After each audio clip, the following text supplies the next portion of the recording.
Teacher रिया ma'am. और तो आज हम लोग स्टार्ट कर रहे हैं हमारी बैक बेंचर सीरीज के बायोलॉजी का लेक्चर 3। तो आज के लेक्चर में हम लोग स्टार्ट करने वाले हैं प्लांट फिजियोलॉजी। प्लांट फिजियोलॉजी का पहला chapter that is absorption by roots हम लोग को पढ़ना है। अच्छा, तो मैं बात करूं इस चैप्टर के वेटेज की, तो ये 3 से 5 मार्क्स का आता है हमारे बोर्ड एग्जाम में, तो इंपॉर्टेंट चैप्टर है और बहुत ईजी भी है। इसमें बहुत टाइप के प्रोसेस है, हम लोग को वही पढ़ने हैं और उन्हीं से ये क्वेश्चंस आते हैं। तो let's start with the plant process absorption by roots. अगर हम लोग बात करें एब्जॉर्प्शन बाय रूट्स की, तो अगर ये हमारी सॉइल है, सॉइल के नीचे वाले पार्ट को, जितना भी पार्ट होता है उसको बोलते हैं रूट सिस्टम। उसको क्या बोलते हैं? Root system.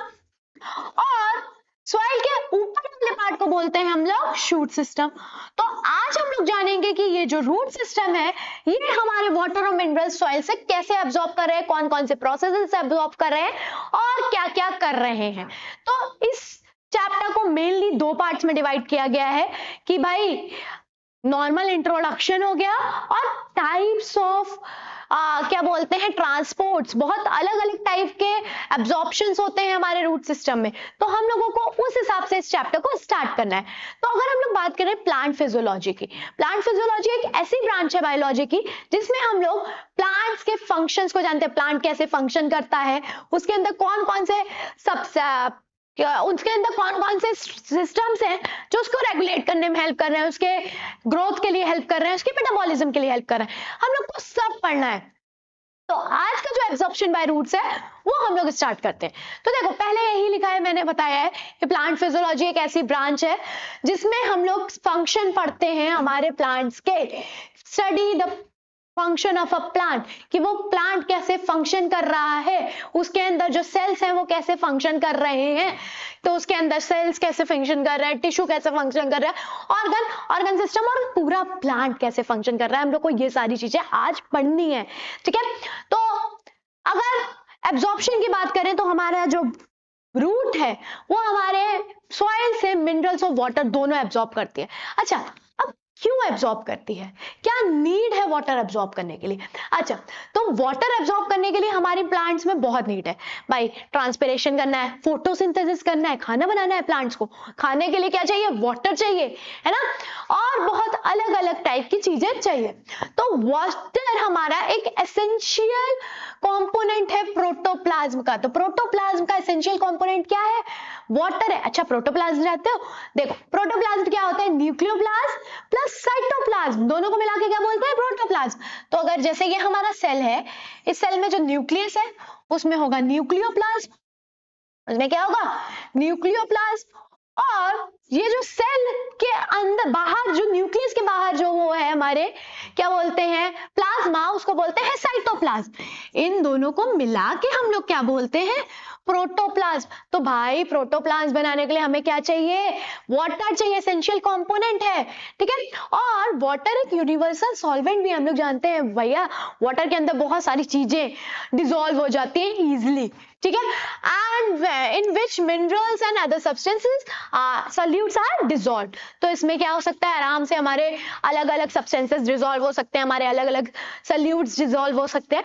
तो ये काम इसलिए है हमारे वाटर का। It is involved in all the chemical reaction taken place in a cell. तो जितनी भी केमिकल रिएक्शंस हो रही हैं हमारे सेल में, वो सारी किसकी वजह से हो रही है? हमारे वाटर की वजह से हो रही है। ठीक है, अब और बात करते हैं कुछ water is needed in the plant body for the following purposes. पहला, फोटोसिंथेसिस, खाना बनाने के लिए भैया कार्बन डाइऑक्साइड चाहिए, वाटर चाहिए, है ना। वाटर कहां से आएगा? वो सॉइल से आएगा। देन दूसरा, ट्रांसपिरेशन के लिए, जो एक्सेस वाटर लॉस है उसको क्या बोलते हैं? वाटर वेपर के फॉर्म में निकालने के लिए, और उसकी वजह से जो सक्शन पुल आएगा उससे नया पानी खींचने के लिए। फिर ट्रांसपोर्टेशन के लिए हेल्प करता है। इंस्ट्रूमेंटल मूवमेंट, स्टोमेटा जो गार्ड सेल्स है उसके ओपनिंग एंड क्लोजिंग के में हेल्प करता है। और हमें हमारी जो प्लांट बॉडी है उसको स्टिफनेस प्रोवाइड करता है, मैकेनिकल फंक्शन और मैकेनिकल सपोर्ट प्रोवाइड करता है। ठीक है, फिर हमारी प्लांट की बॉडी को मेंटेन करने के लिए भाई, जब जब प्लांट की बॉडी में मतलब हीट ज्यादा जनरेट होगी या हीट एनवायरनमेंट में ज्यादा होगी तो क्या होगा? ट्रांसपिरेशन होगा, उसकी वजह से हमारी प्लांट की बॉडी कूल डाउन हो जाएगी। अब if a constant supply of water is not available, अगर constant supply नहीं अवेलेबल है तो जितने भी प्रोसेस हो रहे हैं प्लांट के अंदर वो धीरे धीरे रुक जाएंगे और प्लांट क्या हो जाएगा, मर जाएगा, प्लांट मर जाएगा, खत्म हो जाएगा धीरे धीरे। ठीक, अब बात करते हैं नीड्स फॉर मिनरल्स। अब मिनरल्स की क्या नीड है भाई, अलग अलग चीजों की नीड है, जिंक की नीड है, कैल्शियम की नीड है, क्यों है, क्या काम है भाई। तो अगर हम लोग बात करें तो मिनरल्स भी एब्जॉर्ब करती है हमारी रूट्स। पहली बात, हमारी रूट क्या भी एब्जॉर्ब करती है, मिनरल्स भी एब्जॉर्ब करती है। और मैग्नीशियम, जैसे मैग्नीशियम एब्जॉर्ब किया तो वो एसेंशियल है सिंथेसिस ऑफ क्लोरोफिल। अगर क्लोरोफिल सिंथेसिस चाहिए तो हमें क्या चाहिए, प्लांट की बॉडी में मैग्नीशियम चाहिए। देन जिंक चाहिए, किस लिए, लीफ के फॉर्मेशन के लिए, नई लीव्स बने उसके लिए हमें क्या चाहिए, जिंक चाहिए। फिर कैल्शियम चाहिए maintaining semi permeability of the cell membrane, जो सेल मेम्ब्रेन है वो सेमी परमेबल रहे, उसको मेंटेन करने के लिए क्या चाहिए, कैल्शियम चाहिए। फिर potassium controls the opening and closing of stomata, potassium हमारा ओपनिंग एंड क्लोजिंग कंट्रोल करता है स्टोमेटा की। स्टोमेटा का स्ट्रक्चर मालूम है ना, ऐसा होता है बीन शेप, ये स्टोमेटल गार्ड मतलब गार्ड सेल्स हो गए, ये स्टोमेटल पोर हो गए, स्टोमेटल पोर और ये गार्ड सेल, गार्ड सेल, ठीक है। तो ऐसा कुछ स्ट्रक्चर होता है। अब मैग्नीज क्यों चाहिए, फोटोलिसिस ऑफ वाटर के लिए, हमारे वाटर के फोटोलिसिस के लिए चाहिए। नाइट्रोजन क्यों चाहिए, नाइट्रोजन भैया प्रोटीन, नाइट्रोजन, अच्छा हम लोग ये जानते हैं ना प्रोटीन का मेन कंपोनेंट क्या होता है, नाइट्रोजन होता है। अगर नाइट्रोजन नहीं होगा तो प्रोटीन नहीं बनेगा। अच्छा इसीलिए बहुत सारे, अच्छा आपने बहुत टाइप के प्लांट्स पढ़े होंगे, क्या बोलते हैं जो ज्यादातर ऑटोट्रॉफिक ही होते हैं, पर आप लोग ने सैप्रोफिटिक पढ़े हैं, पैरासिटिक पढ़े हैं, और हमारे क्या बोलते हैं इंसेक्टिवोरस प्लांट्स पढ़े हैं। तो ये सोचो कि इंसेक्टिवोरस प्लांट्स हमारे इंसेक्ट्स को क्यों खाते हैं। इंसेक्ट्स को वो इसलिए खाते हैं क्योंकि इंसेक्ट्स में होता है हाई हाई नाइट्रोजन, क्या होता है, हाई नाइट्रोजन। अब नाइट्रोजन फिक्सेशन तो हर प्लांट कर नहीं पाता है ना, नाइट्रोजन फिक्सेशन के लिए हम लोग को क्या चाहिए, हम लोग को नाइट्रोजन फिक्सिंग बैक्टीरिया चाहिए, राइजोबियम चाहिए। तो वो कहाँ मिलेंगे, लेग्यूमिनस प्लांट्स में मिलेंगे। अब जो नॉन लेग्यूमिनस प्लांट्स है वो, जैसे जो हमारे इंसेक्टिवोरस है, वो इसलिए इंसेक्ट्स खाते हैं क्योंकि जो इंसेक्ट्स होते हैं उनमें नाइट्रोजन का कंटेंट बहुत होता है। अब नाइट्रोजन उनको इससे मिल जाती है और वो प्रोटीन अपने लिए बना लेते हैं, है ना, तो इसलिए वो इंसेक्ट्स को खाते हैं। अब रूट की बात करें, क्या करेक्टरिस्टिक्स है रूट की, तो अगर हम लोग रूट की करेक्टरिस्टिक्स को जाने तो हमारी जो रूट है, plant have the potential to absorb water through their entire surface, right from the root, stem, leaf, flower etc. Her surface से वो वाटर एब्जॉर्ब कर सकता है, ये नहीं कि शूट से नहीं करेगा, शूट से भी कर सकता है, ठीक है। However, absorption undergoes root system is specialized to absorb water as water is available mostly in the soil, क्योंकि वो कहाँ मिलते हैं, सॉइल में मिलते हैं। इसीलिए हमारा प्लांट क्या करता है, ज्यादातर वाटर कहाँ से लेता है, रूट से लेता है, क्योंकि रूट के पास सॉइल में बहुत सारा abundance of water होता है, ठीक है। The roots are immensely useful for the plants to absorb water because of the following reasons. क्या रीजन है, extensive root system with rapid growth, हमारा root system बहुत extensive है, बहुत बड़ा है, rapid growth हो रही है ना। Then enormous surface area, अच्छा अब जितना rapid growth है सरफेस एरिया भी क्या हो रहा होगा, इंक्रीज हो रहा होगा, उसकी वजह से एनॉर्मस सरफेस एरिया भी बढ़ रहा है, तो एब्जॉर्प्शन के लिए भी सरफेस एरिया बढ़ रहा है, सर एब्जॉर्प्शन ज्यादा होगा। देन हाई कंसेंट्रेटेड सॉल्यूशन, तो वहां पे बहुत हाई कंसेंट्रेटेड सॉल्यूशन होते हैं, जो हमारे रूट हेयर्स होते हैं उनमें कंसेंट्रेशन जो होता है वो बहुत हाई होता है, वाटर कंसेंट्रेशन लो होता है, तो इसीलिए वाटर अंदर फ्लो कर जाता है। Then thin wall of root hair, जो रूट हेयर की वॉल्स होती हैं वो बहुत थिन होती हैं, है ना, तो उनकी वॉल्स से बहुत आसानी से इधर उधर थ्रू डिफ्यूजन पास हो सकता है। अब हम लोग जानते हैं भाई हमारे रूट्स का प्राइमरी फंक्शन क्या है, हमारे प्लांट को एक जगह फिक्स करना, उसको सपोर्ट प्रोवाइड करना, ये हमारे क्या है, हमारे रूट का मेन काम है। पर और क्या काम है, और हमारी रूट का काम है वाटर को एब्जॉर्ब करना सॉइल से, मिनरल्स को एब्जॉर्ब करना सॉइल से, है ना। तो ये 3 फंक्शन है हमारे रूट्स के। ये क्या है? प्राइमरी फंक्शन है, प्राइमरी फंक्शन जो बहुत इंपॉर्टेंट है। तो ये तो पढ़ के जाना ही है ना। पर इनसे ज्यादा क्वेश्चन आते हैं हमारे वो टाइप्स ऑफ एब्जॉर्प्शन से, कैसे कैसे एब्जॉर्ब हो सकता है वाटर, उससे ज्यादा क्वेश्चन आते हैं। तो अगर हम लोग मोड्स ऑफ एब्जॉर्प्शन की बात करें, बहुत डिफरेंट टाइप्स के हैं। इम्बिबिशन है, देन ऑस्मोसिस है, डिफ्यूजन है, पैसिव ट्रांसपोर्ट, एक्टिव ट्रांसपोर्ट, ये सारे इतने types of mode of absorption हैं। तो आज हम लोग को पढ़ने हैं, सारे पढ़ने, एक एक करके पढ़ने हैं भाई। अगर ये नहीं पढ़ेंगे तो कहाँ जाएंगे? The absorption of minerals and water from the soil by the roots and there exchange between the adjoining cells involves many processes such as पहला imbibition, then diffusion, then osmosis, turgidity and flaccidity, plasmolysis and deplasmolysis, passive transport, active transport। तो ये हो गए हमारे 7 चीजें, ये पूरे involve करता है। इम्बिबिशन क्या है? इम्बिबिशन मतलब जो डेड सेल्स हैं उनसे जो वाटर एब्जॉर्ब हो रहा है उसको बोलते हैं इम्बिबिशन। आपने देखा होगा कि जब बारिश होती है तो आपके जो लकड़ी वाले दरवाजे होते हैं वो फूल जाते हैं, क्योंकि उसमें क्या हो जाता है, मॉइस्चर वो एब्जॉर्ब कर लेते हैं, तो इसलिए वो स्वेल अप हो जाते हैं।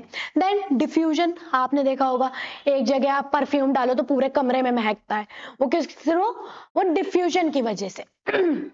देन ऑस्मोसिस, ऑस्मोसिस क्या होता है कि वाटर का flow from higher concentration to lower concentration through a semi permeable membrane. एक सेमी परमिएबल मेम्ब्रेन होगी, उसके थ्रू वाटर पास होगा एक हाई कंसेंट्रेशन से लो कंसेंट्रेशन। फिर टर्जिडिटी, अब वाटर ज्यादा हो गया है ना, तो वो टर्जिड बन जाएगा, एकदम ठोस बन जाएगा, उसी सेल को बोलेंगे फ्लैसिड। और प्लाज्मोलिसिस, अब धीरे धीरे वाटर निकल रहा है, डिप्लाज्मोलिसिस हो रहा है। Then passive transport, passive transport में क्या होता है, high concentration to lower concentration चीजें फ्लो होंगी, ठीक है, विदाउट एनी एनर्जी रिक्वायर्ड। कोई एनर्जी नहीं रिक्वायर होगी यार, आराम से हाई कंसेंट्रेशन है, लो कंसेंट्रेशन में जाना है, जहां ज्यादा है वहां कम है, वहां से यहाँ चली जाएगी। ऐसे ये हो गया पैसिव ट्रांसपोर्ट। देन आता है एक्टिव ट्रांसपोर्ट। एक्टिव ट्रांसपोर्ट में एनर्जी की नीड होती है, ठीक है। एक्टिव ट्रांसपोर्ट में हम लोग एनर्जी यूज करेंगे, और एनर्जी यूज करेंगे तो हमेशा क्या होगा, lower concentration to higher concentration जाएगी, lower concentration to higher concentration जाएगी चीज, ठीक है।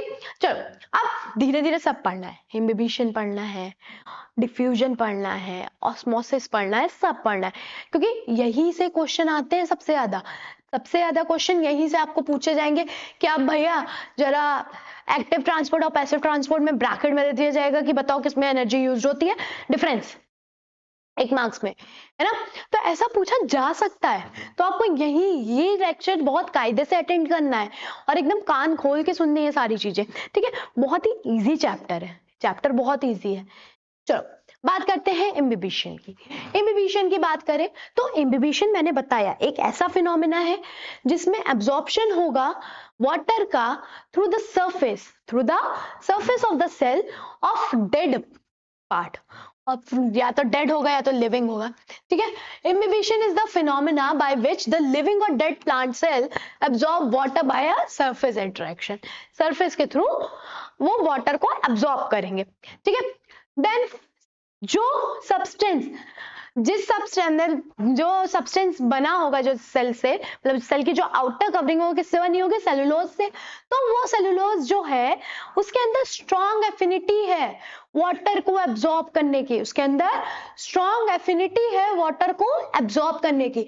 Substances made up of cellulose have a strong affinity for water, they absorb they absorb water and swell up.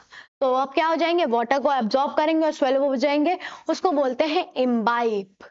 उसको क्या बोलते हैं, इम्बाइब, ठीक, उनको बोलेंगे इम्बाइब। देन अब ये देखो, जो सॉलिड पार्टिकल इम्बाइब हुआ है वाटर के थ्रू या किसी अदर लिक्विड के थ्रू, उसको बोलेंगे इम्बिबेंट्स। उसको क्या बोलेंगे, इम्बिबेंट्स। और जो जो वाटर या सब्सटेंस अंदर गया लिक्विड, उसको बोलते हैं इम्बिबेट। उसको क्या बोलते हैं? इम्बिबेट। समझ लो, 3 वर्ड्स हैं, इम्बाइब, इम्बिबेंस, इम्बिबेट। देखो, इम्बाइब्स क्या हो गया? जो स्वेलअप चीज हो गई उसको इम्बाइब बोल दिया। अब जो सॉलिड पार्टिकल स्वेलअप हुआ है उसको इम्बिबेंट्स बोल दिया, और जो लिक्विड उसके अंदर गया है उसको बोल दिया इम्बिबेट। ठीक है। अब प्रेशर भी हो रहा होगा, तो अब कोई ना कोई प्रेशर भी तो लग रहा होगा वॉल पे। भाई इतना वाटर चला गया अंदर, वॉल पे प्रेशर लग रहा होगा, उसको बोलेंगे इम्बिबिशन प्रेशर। उसको क्या बोलेंगे? Imbibition pressure. ये हो गया हमारा क्या? इम्बिबिशन। ये हो गया हमारा इम्बिबिशन। भाई क्या हुआ कि हमारा जो डेड या लिविंग सेल्स थे उन्होंने अपने सरफेस से क्या एब्जॉर्ब करा? वाटर एब्जॉर्ब करा। ठीक। अब वो वाटर एब्जॉर्ब करके क्या होगा? स्वेल हो गए। स्वेल हो गए तो जो वाटर एब्जॉर्ब हुआ है उसको बोलते हैं इम्बिबेंट्स, इम्बिबेट, और जो स्वेल अप हुआ है उसको बोलेंगे इम्बिबेंट्स। ठीक है। और जो प्रेशर अब लग रहा है उसको बोलेंगे इम्बिबेट, इम्बिबिशन प्रेशर। ठीक है। अब देखो, जैसे ये देखा आप लोगों ने सीड जर्मिनेशन किया होगा, है ना? सीड जर्मिनेशन किया होगा, सीड को पानी में डालते हो तो वो फूल जाते हैं। जैसे राजमा को मम्मी रात में पानी में भिगो के रखती हैं जिससे कि वो क्या हो जाए? सुबह फूल जाए। ठीक है। क्योंकि क्या होता है कि उसमें पानी का एक्यूमुलेशन होता है, पानी अंदर जाने लगता है। तो देखो, हमने क्या करा? ड्राई सीड्स डाले, वाटर डाला, ठीक। अब उसको थोड़ी देर के लिए छोड़ दिया और वो सीड क्या हो गए? सोलन हो गए। वो क्या होगा? उन्होंने पानी को एब्जॉर्ब किया, वो सोलन हो गए। ठीक है। कॉमन एग्जांपल क्या हो गए? Jamming of wooden door. अभी बताया कि जब बारिश होती है तो जो हमारे वुडन डोर्स हैं वो जैम हो जाते हैं, है ना? और वो थिक हो जाते हैं। Then dry seeds when soaked in water swell up and their seed coat burst. तो उनका सीड कोट क्या हो जाएगा? बर्स्ट हो जाएगा और उसमें से सीडलिंग्स निकलने स्टार्ट हो जाएंगे। देन आता है हमारा सिग्निफिकेंस ऑफ इम्बिबिशन। सिग्निफिकेंस की बात करें, imbibition of water by the seed helps them to germinate by breaking the seed coat. अब जो इम्बिबिशन है और वाटर का जो सीड के अंदर जा रहा है वो सीड को हेल्प कर रहा है भाई, जिससे कि वो क्या कर सके? सीड कोट को बर्स्ट कर सके। ठीक है। It helps in absorption of water by the root of a plant in the initial stage. जब वो छोटे प्लांट होते हैं उस स्टेज में जो वाटर एब्जॉर्ब हो रहा होता है वो कैसे एब्जॉर्ब हो रहा होता है? Through imbibition. ठीक है। Imbibition also helps in the movement of water from cell to cell in the plant body. अब imbibition ही हेल्प कर रहा है भाई एक सेल से दूसरे सेल पानी को पहुंचाने में प्लांट की बॉडी में। ठीक। Imbibition pressure helps in the ascent of sap. ascent of sap क्या होता है कि जो वाटर का अपवर्ड मूवमेंट है, वाटर का upward movement is known as ascent of sap, sorry, dissolve minerals from the root to leaves. तो कहाँ लेके जाएगा? वाटर और मिनरल्स को कहाँ लेके जाएगा? लीफ तक, या जहां उनको रिक्वायर्ड है। देन आता है हमारा दूसरा process, that is diffusion. Diffusion बताया मैंने तुमने, एक जगह परफ्यूम छिड़का वो पूरे रूम में फैल गया, किसके थ्रू? डिफ्यूजन के थ्रू। ठीक है। In diffusion is a free movement of molecules of a substance that is solute और सॉल्वेंट, गैस भी हो सकता है, लिक्विड भी हो सकता है, from the region of higher concentration. कहां से जाएगा? Region of higher concentration to the region of lower concentration. जहां कम कंसेंट्रेशन हो, जहां ज्यादा कंसेंट्रेशन, जहां ज्यादा कंसेंट्रेशन हो, जहां कम कंसेंट्रेशन, ऐसे जाएगा to the region of the lower concentration when the two are in direct contact. ये याद रखो, डायरेक्ट कॉन्टैक्ट। दोनों कैसे होने चाहिए? एक दूसरे के कॉन्टैक्ट में होने चाहिए, तभी होगा भैया ये डिफ्यूजन, वरना नहीं होगा। अब एग्जाम्पल क्या होगा? तुमने टी बैग डाल दिया पानी में, पानी में टी बैग डाल दिया भाई, दोनों कांटेक्ट में, मस्त टी बैग का कलर किस में आ जाएगा? पानी में आ जाएगा। देन तुमने स्प्रे परफ्यूम करा, है ना, तो वो पूरा रूम में फैल गया। ठीक। फिर तुमने कोई धूपबत्ती जला दी, धूपबत्ती की खुशबू पूरे रूम में फैल गई, है ना। तो ये सारे किसके एग्जाम्पल हो गए? डिफ्यूजन के एग्जाम्पल हो गए। अब हम लोगों को पढ़ना है सिग्निफिकेंस क्या है। अब loss of water vapour through stomata pores takes place by diffusion. तो स्टोमेटा पोर्स से जो वाटर लॉस हो रहा है हमारा, वो किसके थ्रू हो रहा है? डिफ्यूजन के थ्रू हो रहा है। फिर in the exchange of gases during the respiration and photosynthesis diffusion takes place. जब एक्सचेंज ऑफ गैसेस हो रही है, वो भी कैसे हो रही है? डिफ्यूजन की वजह से हो रही है भाई। डायरेक्ट कॉन्टैक्ट, डिफ्यूजन हो जाएगा। फिर diffusion spread molecules and ions throughout the protoplasm of the cell। एक सेल के पूरे प्रोटोप्लाज्म में भाई क्या फैलाने का काम है? मॉलिक्यूल्स और आयंस फैलाने का काम है। डिस्ट्रीब्यूशन करने का काम किसका है? डिफ्यूजन का है। During passive salt uptake, ions are absorbed by the simple process of diffusion। तो डिफ्यूजन से ही हमारे क्या लेते हैं? आयंस क्या होते हैं? एब्जॉर्ब होते हैं। फिर smell of flower is due to the diffusion of aromatic compounds of by flower. जो हमारे एरोमेटिक कंपाउंड्स, जो अरोमा आ रहा है, वो किसकी वजह से आ रहा है? फ्लावर का डिफ्यूजन की वजह से। फिर diffusion keeps the wall of the internal tissue of plant moist. तो इंटरनल जो टिश्यू है प्लांट का, उसके वॉल को भी मॉइस्ट करने का काम किसका है? डिफ्यूजन का। और with in cell substance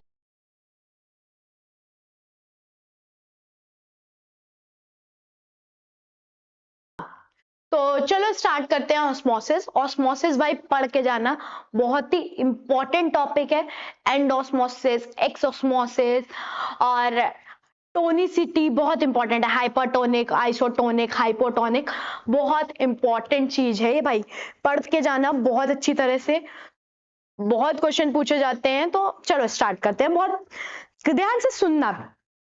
osmosis, osmosis में क्या होगा भाई? वाटर मॉलिक्यूल पास होंगे हायर कंसेंट्रेशन से lower concentration.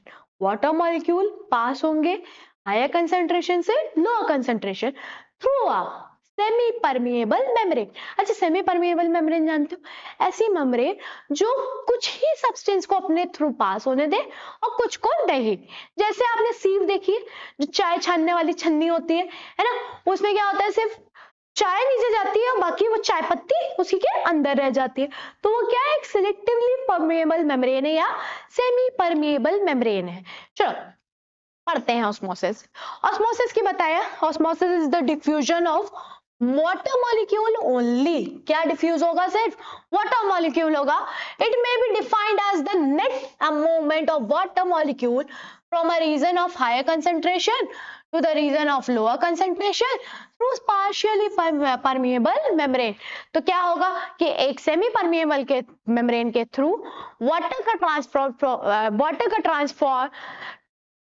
Transport from higher concentration to lower concentration. ठीक है। अब depending upon the movement of molecule in and out of the cell, osmosis are of two type. अब या तो अंदर आएगा सेल के पानी, या तो सेल से बाहर जाएगा। तो ऑस्मोसिस दो टाइप का है, अंदर आने पे भी अलग है और बाहर जाने पे भी अलग है। एंडोस्मोसिस और एक्सोस्मोसिस, दो टाइप के ऑस्मोसिस है, एक है एंड, एक है एग्ज। अब एंडोस्मोसिस पढ़ना है, एक्सोस्मोसिस पढ़ना है। अगर एंडोस्मोसिस की बात करें तो मैंने एक एग्जांपल लिया है कि आपने रेजिन को पानी में डाल दिया, रेजिन किशमिश को पानी में डाल के रख दिया रात में, सुबह देखोगे वो किशमिश क्या हो जाएगी? स्वेलअप हो जाएगी, क्योंकि किशमिश में पानी का कंसेंट्रेशन होता है कम। अब वाटर अंदर से कहा जा रहा है, बाहर से कहा जा रहा है? अंदर, किशमिश के अंदर। वाटर बाहर से कहा जा रहा है? किशमिश के अंदर, है ना। तो ये हो गया एंडोस्मोसिस। क्या हो गया? एंडोस्मोसिस। जब इनसाइड द सेल जाएगा तो एंडोस्मोसिस होगा। ठीक। एंडो मतलब इनवर्ड, एंडो मतलब inward. In the inward movement of the water through a semi permeable membrane when the solution surrounding the cell is lower concentration. तो जो सॉल्यूशन है सेल के अराउंड, उसमें क्या है? लोअर कंसेंट्रेशन है, मतलब उसमें सॉल्ट का कंटेंट या किसी भी मिनरल का कंटेंट कम है एज कंपेयर टू सेल के। ठीक। It tends to swell up the cell. तो अब हमारा जो सेल है वो स्वेल अप हो जाएगा। देखो स्वेल अप हो गया भाई रेजिन हमारे। अब एक्स में क्या होगा? एक्स में बाहर निकल जाएगा। x में बाहर निकलेगा पानी। तो अब ग्रेप्स को मैंने डाल दिया सॉल्ट वाटर में, ग्रेप्स को डाल दिया सॉल्ट वाटर में, तो अब सॉल्ट वाटर में वाटर की कमी, पर ग्रेप्स में वाटर बहुत है, तो अब क्या करेगा, ग्रेप्स से वाटर कहाँ जाएगा, सॉल्ट वाटर में, और उसको बोलेंगे एक्सोस्मोसिस। देखो ग्रेप्स को मैंने किस में डाल दिया, सॉल्ट वाटर में डाल दिया, तो वो श्रंक हो गए, क्या हो गया, श्रिंक हो गए, तो ये श्रिंकिन ग्रेप्स बन गए, श्रिंकिन ग्रेप्स बन गए। ठीक है, अब एक्सो मतलब outward, is the outward movement of water through a semi-permeable membrane when the solution surrounding the cell is of higher concentration। अब जो solution है वो क्या है, हाई concentration है, मतलब उसमें मिनरल्स या सॉल्ट्स क्या है, ज्यादा है। ठीक है, अब इसकी वजह से क्या होगा, सेल जो है वो श्रिंक कर जाएगा, सेल हमारा क्या कर जाएगा, श्रिंक कर जाएगा। फिर आता है हमारा रिवर्स ऑस्मोसिस। अब रिवर्स मतलब भी समझ रहे हो यार, अब क्या होगा, वाटर का मूवमेंट होगा पर लोअर कंसेंट्रेशन से हायर कंसेंट्रेशन में। The process of getting pure water from a concentrated solution. अब तुम लोगों ने आरओ सुना है, आरओ सुना है ना, तो उसमें क्या होता है कि रिवर्स ऑस्मोसिस ही होता है आरओ का फुल फॉर्म। आरओ का फुल फॉर्म क्या होता है, रिवर्स ऑस्मोसिस। उसमें हम लोग प्योर वाटर को ले रहे होते हैं, कहां से, कंसेंट्रेटेड सॉल्यूशन से। कंसेंट्रेटेड सॉल्यूशन से हम क्या लेंगे, pure water through a semi permeable membrane is called reverse osmosis. ठीक है, देखो जैसे ये सेमी परमिएबल मेम्ब्रेन थी, अब इस तरह से प्रेशर अप्लाई कर रहे हैं, तो इधर से सिर्फ क्या निकलेंगे, वाटर मॉलिक्यूल निकलेंगे, और ये जो वाटर मॉलिक्यूल है ये क्या होंगे, प्योर होंगे, है ना, ये क्या होंगे, प्योर होंगे। तो ये निकला आरओ, भाई जिससे पानी पीते हो आरओ, वही आरओ मतलब रिवर्स ऑस्मोसिस। ठीक है, अब हम लोग बात करें ऑस्मोटिक प्रेशर की, भाई ऑस्मोटिक प्रेशर की बात करें तो तुम लोग समझ गए होगे भाई ना, जो the minimum pressure that must be applied to prevent the passage of pure solvent into the solution, solution में जाए through a semi permeable membrane is called osmotic pressure. जो मिनिमम प्रेशर चाहिए हम लोगों को अप्लाई करने के लिए, जिससे कि हम लोग प्रिवेंट कर सके कि भाई जो प्योर सॉल्वेंट है वो सॉल्यूशन में जाए बाय आ सेमी परमिएबल मेम्ब्रेन, किसके थ्रू, सेमी परमिएबल मेम्ब्रेन के थ्रू, इसको बोलते हैं ऑस्मोटिक प्रेशर। अब भाई ऑस्मोसिस का सिग्निफिकेंस क्या है, कहाँ जरूरत पड़ती है, helps in the absorption of water and minerals by the plant, plant और मिनरल्स का मतलब प्लांट को मिनरल्स और वाटर एब्जॉर्ब करने में हेल्प करता है। देन इट डेवलप्स टर्जिडिटी, ठोस बनाता है, and so maintain turgor pressure in the plants. तो अब टर्जिडिटी हो रही है तो टर्गर प्रेशर भी मेंटेन करेगा। It allows the movement of water from one cell to another, thereby ensuring the mineral to flow, ensuring the flow of mineral to. देखो अब अलाउ करता है वाटर को एक सेल से दूसरे सेल में जाने के लिए, और ये भी इंश्योर करता है भाई, और क्या साथ जाए उसके, मिनरल्स भी उसके साथ जाए, अकेले वो ना जाए। ठीक है, it regulates the opening and closing of stomata, stomata की ओपनिंग एंड क्लोजिंग में भी हेल्प करता है। ये हो गए हमारे क्या, ऑस्मोसिस के सिग्निफिकेंस। अब हम लोग को पढ़ना है टोनिसिटी। अब टोनिसिटी की बात करें, ये क्या है, ये हम लोग तीन पार्ट्स में पढ़ते हैं, ये तीन टाइप के होते हैं, एक होता है हाइपर, एक होता है हाइपो, और एक होता है आइसो। आइसो मतलब जो सेम कंसंट्रेशन होगा वाटर का दोनों जगह, दोनों जगह सेम कंसंट्रेशन होगा, सेल में भी और सेल के बाहर भी। ठीक, हाइपर मतलब ज्यादा कंसंट्रेशन होगा, मोर, और हाइपो मतलब लेस। तो अभी हमको इन तीनों को भी पढ़ना है। ठीक है, the relative concentration of the solution that determines the inward and outward direction of diffusion is called tonicity. अब पानी अंदर जाएगा कि बाहर जाएगा, कंसंट्रेशन को देख के इज नोन एज टोनिसिटी। ठीक है, अब टोनिसिटी को हम लोग ने तीन पार्ट में, हाइपो, आइसो और हाइपर। हाइपो की बात करें तो क्या होगा कि भाई पानी जो है वो सेल के, सॉरी हाइपो की बात करें तो क्या होगा, पानी जो है वो हमारे सेल के अंदर आएगा, है ना। देखो सेल मोटा हो रहा है, पानी अंदर आ रहा है, पानी अंदर आ रहा है, सेल मोटा हो जा रहा है, ये हो गया हाइपोटोनिक सोल्यूशन। देखो in hypotonic solution condition the solution outside the cell has a lower concentration of solute as compared to the solution inside the cell. तो outside the cell वाले में कम कंसेंट्रेशन है और मतलब आउटसाइड ज्यादा कंसेंट्रेशन, कम concentration है। ये जो यहाँ पे जो कंसेंट्रेशन है सॉल्ट का वो कम है और यहाँ पे सॉल्ट का कंसेंट्रेशन क्या है, ज्यादा है।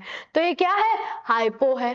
ठीक है, अब so the water molecules moves into the cell from outside. अब वाटर मॉलिक्यूल कहाँ जाएंगे, बाहर से अंदर जाएंगे सेल के।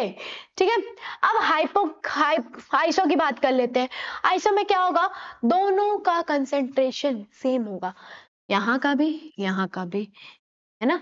तो दोनों का कंसेंट्रेशन सेम होगा, सेल के अंदर भी सेल के बाहर भी। The relative concentration of water molecule and the solute on both side of the cell membrane is the same.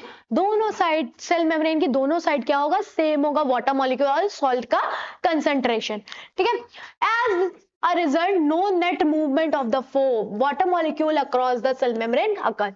No net movement क्या है, जितना आ रहा है उतना जा रहा है, जितना आ रहा है उतना जा रहा है, नो नेट मूवमेंट। ठीक है, अब हाइपर में क्या हो जाएगा भाई, सेल में कंसेंट्रेशन क्या होगा, पानी का ज्यादा सॉल्ट का कम, और बाहर क्या होगा, कंसेंट्रेशन सॉल्ट का ज्यादा पानी का कम। तो भाई अंदर से बाहर आएगा, है ना।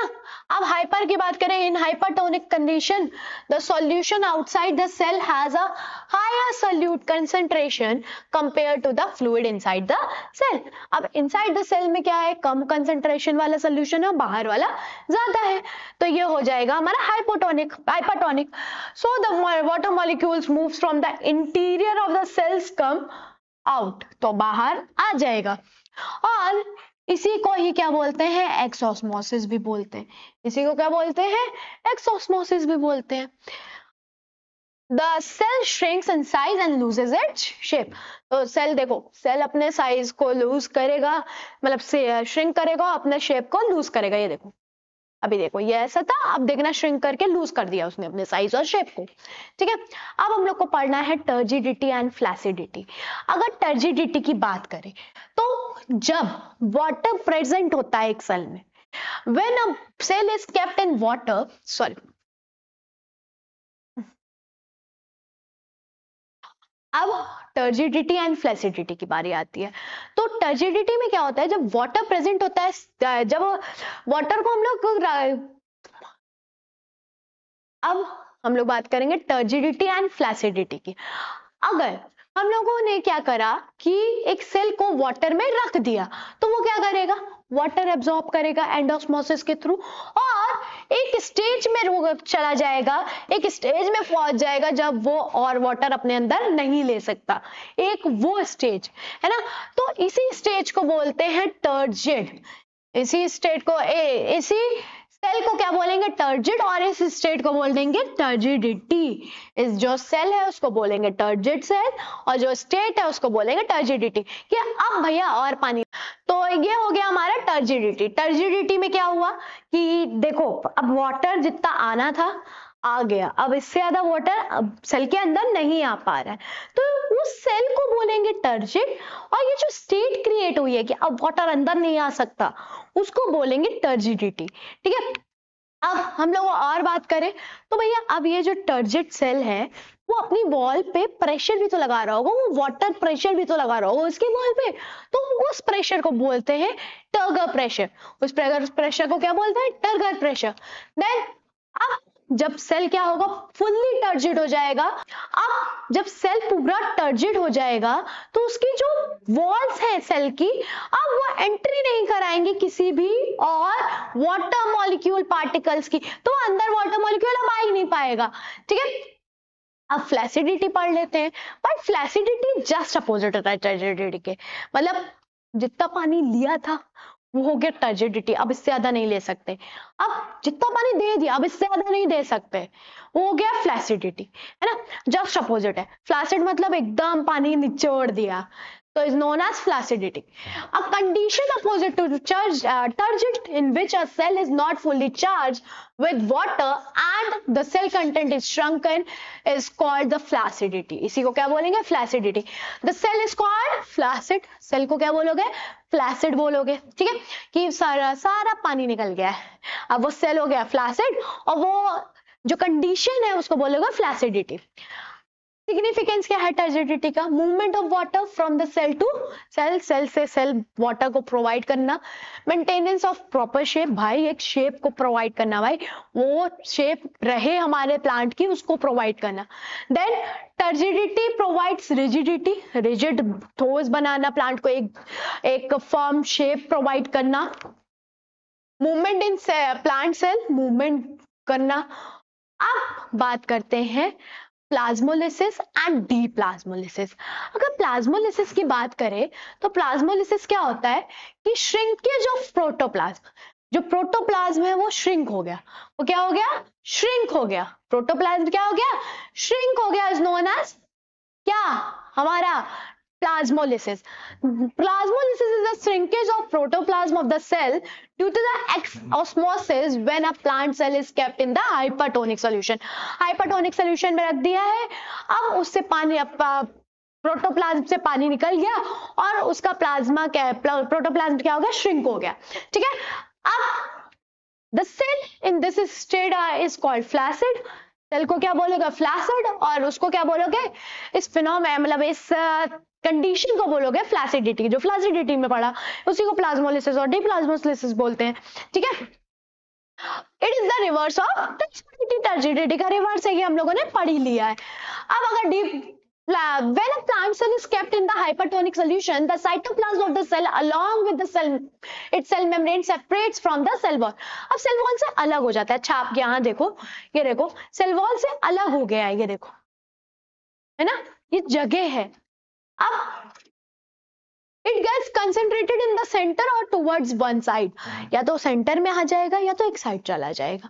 ठीक. द सेंट्रल वैक्यूल डिमिनिश, तो गायब हो जाएगा हमारा सेंट्रल वैक्यूल और वो सेल जो है वो उसको बोलेंगे प्लाज्मोलाइज्ड और इस प्रोसेस को बोलेंगे प्लाज्मोलिसिस. सेल को बोलेंगे प्लाज्मोलाइज्ड और उसको प्रोसेस को बोलेंगे प्लाज्मोलिसिस. देन डीप्लाज्मोलिसिस जस्ट उल्टा होगा कि अब क्या हो गया? वाटर की एंट्री होना स्टार्ट कर दिया. डिस्टिल वाटर है या हाइपोटोनिक सोल्यूशन में हमने उसको रख दिया, तो अब क्या है? सेल जो है वो डिफ्यूजन के थ्रू वाटर मॉलिक्यूल्स को अंदर लाएगा. ठीक है. When our plasmolized cells is kept in distilled water, अब हमने प्लाज्मोलाइज सेल को रखा है डिस्टिल वाटर में, मतलब वो जो सेल जो डेड हो चुका है. और hypertonic solution before the cell is dead, dead होने से पहले water diffusion diffuses into the cell because of the endosmosis. endosmosis के थ्रू आएगा अंदर. The cytoplasm again get infiltrated, exert pressure against the cell wall, तो वापस से भाई इन्फ्लेरेट हो जाएगा और अब क्या करेगा? प्रेशर एक्सर्ट करेगा. The central vacuole reappear, central vacuole क्या होगा? वापस से आएगा और इस प्रोसेस को बोलते हैं डीप्लाज्मोलिसिस. इस प्रोसेस को क्या बोलोगे? डीप्लाज्मोलिसिस. ठीक. अब बहुत ही इंपॉर्टेंट है पैसिव ट्रांसपोर्ट. पैसिव ट्रांसपोर्ट क्या है? Flow of ions from higher concentration to lower concentration. चलो, passive refers to the movement of molecule requiring no energy from the cell. अब मूवमेंट हो रहा है मॉलिक्यूल्स का अब विदाउट किसी एनर्जी के. ठीक. There is a free movement of molecules from their higher concentration to their lower concentration as in the case of diffusion, जैसे diffusion के केस में होता है. तो ये हो गया हमारा पैसिव. ये हमारा एक मॉलिक्यूल या जितने भी मॉलिक्यूल है वो कहाँ से कहाँ फ्लो करेंगे? Higher concentration to lower concentration flow करेंगे. देन आता है हमारा एक्टिव ट्रांसपोर्ट. एक्टिव ट्रांसपोर्ट में भाई एटीपी यूज होगी. एक्टिव ट्रांसपोर्ट में क्या यूज होगी? एटीपी यूज होगी, एनर्जी यूज होगी, क्योंकि क्या होगा? Lower concentration to higher concentration हम लोग को चीजें फ्लो करानी है. ठीक. देखो यहाँ पे ये एनर्जी लग रही है और वो फ्लो हो रहे हैं, है ना. low concentration to high concentration. Then the active transport is the movement of substances through a cell membrane in living cell from their lower concentration to higher concentration using metabolic energy. तो ATP use हो रही है, ATP use हो रही है. ATP का full form adenosine triphosphate. ठीक है. Transport is in a direction opposite to the that of diffusion. तो सेल में आयन को मेंटेन करने का काम किसका है? एक्टिव ट्रांसपोर्ट का. ठीक है. So to obtain ions like sodium and potassium, these ions are forcefully carried inward from the region of their lower concentration to the region of higher concentration that is inside the cell. तो भाई forcefully लेके आते हैं sodium को, potassium को कि भाई तुम सेल के अंदर जाओ, सेल के अंदर जाओ, तुम्हारी वहां नीड है. The energy required for this is supplied by the cell in the form of ATPs, adenosine triphosphate, ठीक. The chief nutrients carried by active transport are nitrates, sulfates, potassium, zinc, manganese and sodium. Normally these nutrients cannot pass through the cell membrane of the root cells easily. तो cell membrane से आराम से पास नहीं हो पाते, इसलिए इनमें क्या लगती है? एनर्जी लगती है कि भाई चाहिए. अब आया रूट प्रेशर. भाई रूट प्रेशर क्या कॉज करता है? हमारे वाटर के अपवर्ड मूवमेंट को. It is a pressure develop in the root due to the inward movement of water. Water अंदर आ रहा है इसलिए प्रेशर लग रहा है, which helps in pause pushing the sap of the water plant upward through the stem. अब इसी फोर्स की वजह से वो क्या जाएगा? इसी प्रेशर की वजह से वो ऊपर जाएगा. ठीक है. एग्जाम्पल क्या हो गया? In the early morning drops of water along the leaf margin in certain plants such as tomato and grass and banana are due to excessive root pressure. तो अब रूट प्रेशर ज्यादा लग रहा होता है तो तुम लोग देखते हो कि जो लीफ है, ये लीफ है, इस लीफ की मार्जिन पे छोटे छोटे वाटर मॉलिक्यूल्स होते हैं, छोटे छोटे वाटर ड्रॉपलेट्स होते हैं. तो ये किसकी वजह से होते हैं? रूट प्रेशर की वजह से. और this loss of excessive water is called guttation. इसको क्या बोलते हैं? गटेशन बोलते हैं, जो रूट हमारे लीफ की मार्जिन से होता है. ठीक है. एक और है loss of water through a cut और इंजर्ड स्टेम, जिसको हम लोग क्या बोलते हैं? ब्लीडिंग. जिसको क्या बोलते हैं? ब्लीडिंग. कि कहीं से कट लगाया तो वहां से कोई सैप निकल रहा है सेल का, है ना, तो उसको बोलेंगे ब्लीडिंग. देन आता है ascent of sap. Ascent of sap बताया मैंने, वाटर मॉलिक्यूल और मिनरल्स का अपवर्ड मूवमेंट. ठीक है. The upward movement of water along with dissolved mineral from the root to the tip of stem, branches and leaves is called ascent of sap. इसी को क्या बोलेंगे? एसेंट ऑफ सैप बोलेंगे. जब हमारा वाटर मॉलिक्यूल और मिनरल कहां से कहां फ्लो करेगा? मतलब नीचे से ऊपर फ्लो करेगा. This upward movement of sap is brought about by four main forces. These are चार मेन फोर्स है. रूट प्रेशर पहला force, then addition of water, by addition force लगेगा. ठीक है. कैपिलरिटी एक्शन लगेगा और ट्रांसपिरेशन पुल, और ट्रांसपिरेशन पुल भी लगेगा. भाई ट्रांसपिरेशन हो रहा है उसकी वजह से जब वहां पे हमें क्या चाहिए? वाटर मॉलिक्यूल्स चाहिए, तो वो ट्रांसपिरेशन पुल भी लगेगा. देन आता है डिसेंट ऑफ सैप. डिसेंट भैया, एसेंट मतलब ऊपर, डिसेंट मतलब नीचे. तो अब क्या होगा कि जो फूड बन रहा है जाइलम, उसको कहाँ लेके आएगा? रूट तक. भाई रूट को भी तो जरूरत है. The food manufactured in the leaf get dissolved in the water and it flow down mainly on account of the force of gravity. Gravity के फोर्स से नीचे. ठीक है. Downward movement of food is called descent of sap. इसी को क्या बोलते हैं? Descent of sap. भाई चैप्टर खत्म हो गया है, समझ रहे हो? इतना इजी चैप्टर था भाई. प्लाज्मोलिसिस, जी plasmolysis, then flaccidity, turgidity, active transport, passive transport, osmosis, diffusion, imbibition, ये सारी चीजें थी. इतना इजी था, है ना.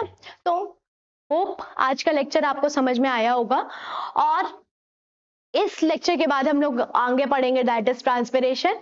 Hope you enjoy today's lecture. Bye bye.